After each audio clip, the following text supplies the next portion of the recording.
Salut les Gémeaux et bienvenue dans cet horoscope pour le mois d'octobre 2021. Mon nom c'est Gabriel, je suis astrologue et ensemble je propose qu'on regarde un petit peu comment ce mois-ci va se passer spécialement pour vous. Alors j'ai l'impression que ce mois va être quand même avec une couleur particulière par rapport à ce qu'on a vécu depuis quelques temps.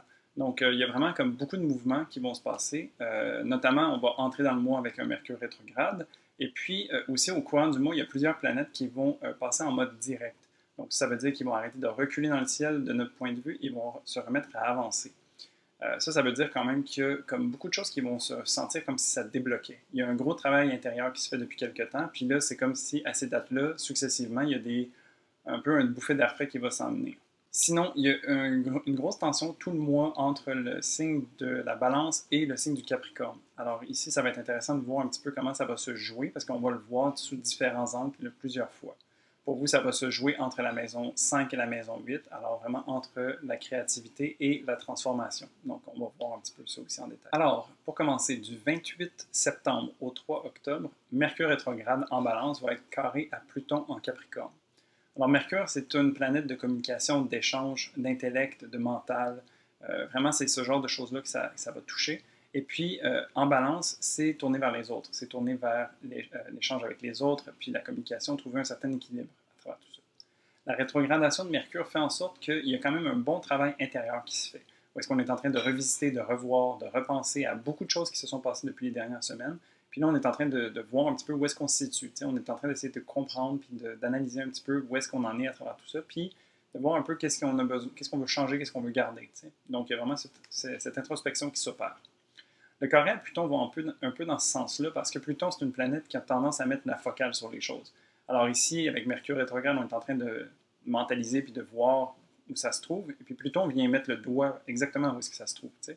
Il va venir nous dire comme ça a besoin d'être changé. Ici, il y a une peur. Ici, il y a un blocage, etc. T'sais. Donc vraiment, il y a vraiment ce travail-là qui va être épaulé, si on peut dire, bien que ça va être assez challengeant. Parce que Pluton est en Capricorne, donc il est dans un signe beaucoup plus pesant, plus de profondeur, où est-ce qu'il y a envie de travailler sur la structure et tout ça, alors que Mercure en Balance reste quand même assez légère, si on peut dire, est un petit peu plus aérienne et donc dans les échanges, dans la fluidité, mais Pluton en Capricorne dit oui, c'est beau en surface, tout ça, mais il faut aller voir en dessous un petit peu, il faut aller voir sur quoi tout ça est posé. Alors ça va être ce travail-là qui va s'opérer. Entre la maison 5 pour Mercure et la maison 8 pour Pluton, la maison 5 nous parle de créativité, de nos hobbies, de ce qui nous fait plaisir et tout ça. T'sais. Donc, il y a quand même une bonne légèreté qui est présente pour vous avec cette Mercure rétrograde. Et puis, Pluton, elle, dans la maison 8, est une planète de transformation et qui se trouve dans une maison de transformation ici, où est-ce qu'il s'opère une certaine mort-renaissance. Pluton va venir nous demander de mettre à terme certaines choses qui n'ont plus raison d'être, si on peut dire. Donc, il va venir nous offrir l'opportunité de les transformer, de les transmuter pour qu'on puisse avancer sans avoir à traîner ce poids-là. Ça ne va pas nécessairement être facile parce que la maison 8 va quand même toucher à plusieurs choses qui sont enfouies, qui peuvent nous faire peur ou qui peuvent être irritants pour nous. T'sais. Mais il y a toujours cette idée avec Pluton de vouloir aspirer à mieux, de vouloir transmuter les choses pour qu'on puisse s'alléger et puis continuer d'un pas plus léger. Ensuite, le 6 octobre, on a une nouvelle lune en Balance. Alors, une nouvelle lune, c'est un moment où est-ce qu'on plante des graines, qu'on émet des intentions pour ce qu'on voudrait qu'il se manifeste plus tard. Ici, dans l'énergie de la Balance, il y a une certaine douceur. Qu'est-ce qui vous appelle au niveau de votre créativité pour vous, les Gémeaux? Qu'est-ce qui vous appelle? Qu'est-ce qui vous fait plaisir? Comment est-ce que vous avez envie d'être en relation avec les autres puis en relation avec vous-même? T'sais? Donc, il y a vraiment cette idée de renouveau dans cette sphère-là. Et puis, c'est ça, tu sais, une nouvelle lune aussi, c'est un moment où est-ce qu'on peut être également en introspection puis voir comment est-ce que ça vient se manifester pour vous. T'sais. Donc, vraiment revoir un petit peu au niveau de vos hobbies et tout ça, qu'est-ce qui se manifeste. La maison 5 parle aussi des enfants. Alors, ça peut être vécu à travers vos enfants ou peut-être que c'est l'idée d'avoir des enfants, ce genre de choses-là qui peut se manifester pendant cette période. Ensuite, du 4 au 11 octobre, nous avons le Soleil en Balance qui va faire sa conjonction avec Mars qui est en Balance. Le Soleil, principe d'ego et de vitalité, se voit être en chute dans le signe de la Balance. Le Soleil a envie d'émaner, de rayonner puis d'être à sa pleine puissance, t'sais. Mais dans le signe de la Balance, il a besoin de prendre les autres en considération. Donc, c'est comme si, d'une certaine manière, on n'avait pas tous les outils, où on était un petit peu en terrain miné, où est-ce qu'on n'est comme pas nécessairement sûr de comment œuvrer à son plein potentiel. Alors ici, il y a un certain questionnement par rapport à l'équilibre que le Soleil ou notre vitalité peut représenter à travers les gens ou les relations qu'on a avec eux. Mars, quant à lui, en balance, est en exil. Donc, Mars est en domicile dans le signe du bélier qui est en face. Donc, Mars est une planète d'action, d'assertivité qui va trancher, qui va vouloir être comme déterminé, souverain, etc. Dans le signe de la balance, on a besoin, encore une fois, de venir voir un peu l'opinion de tout le monde, de venir s'assurer que tout le monde y trouve son compte ou est confortable et tout ça. Et donc, ça vient porter quelques défis parce qu'on a envie de rayonner, on a envie de prendre action. C'est juste qu'on ne peut pas le faire parce que aussi aisément parce qu'on doit prendre en considération tout le monde et s'assurer qu'il y a un équilibre et une harmonie qui s'installe. Donc ici, ça se passe toujours dans votre maison 5 qui vous parle des hobbies, etc. T'sais. Et puis, ben, c'est de voir un petit peu comment est-ce que vous pouvez, oui, vous amuser, vous émanciper à travers une activité qui vous fait du bien, mais sans nécessairement aller au détriment des autres. S'assurer, dans le fond, que tout le monde est correct puis est confortable avec la situation. T'sais, peut-être que c'est parce que ces hobbies-là prennent plus de temps, par exemple, dans votre semaine, t'sais.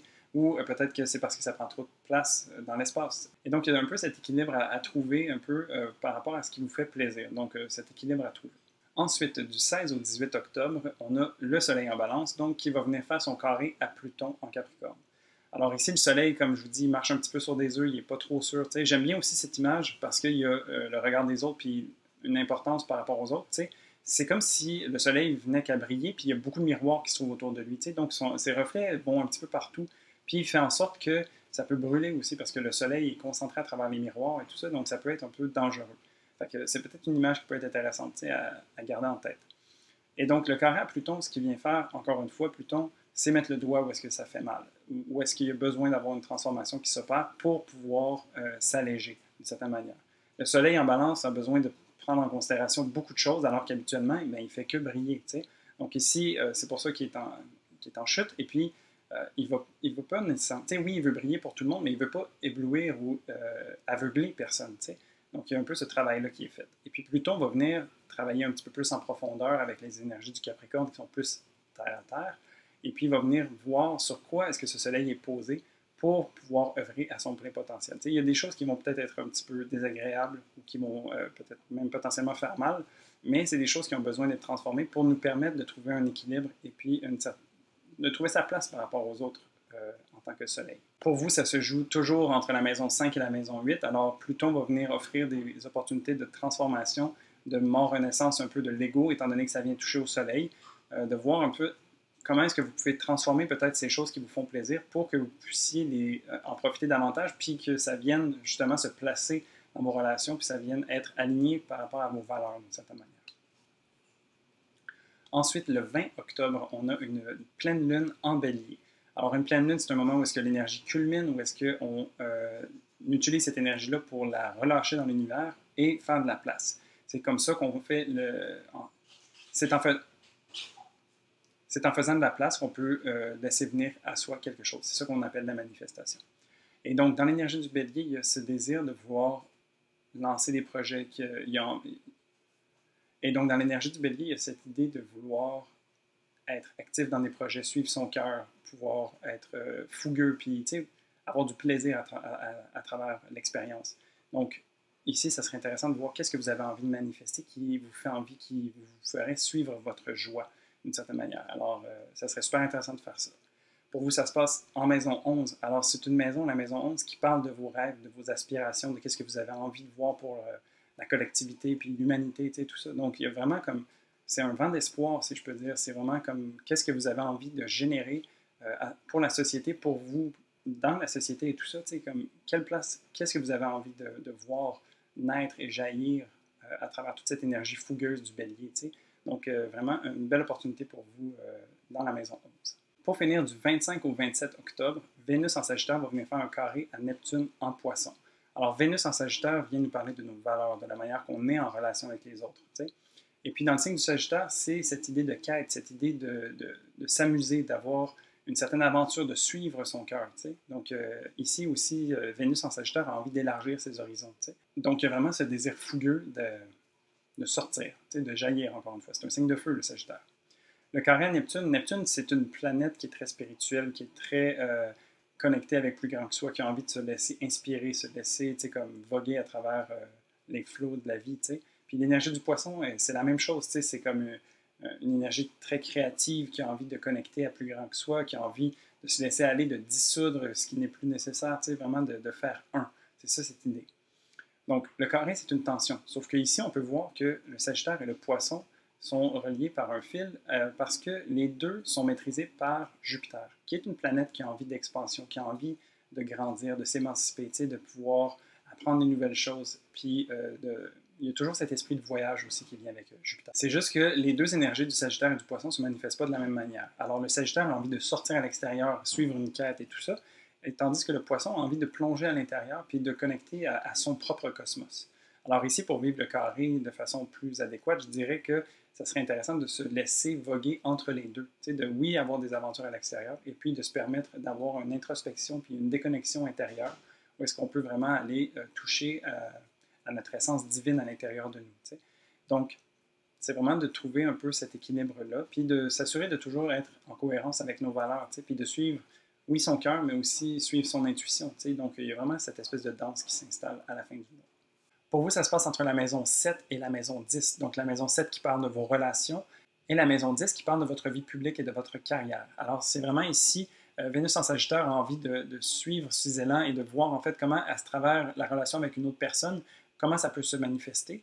Et puis, Neptune, ici en maison 10, vient vous appeler aussi à revoir un peu qu'est-ce qui a toujours raison d'être et qu'est-ce qui n'a plus raison d'être. De vous assurer d'être connecté et d'être aligné avec vos choix par rapport à votre carrière.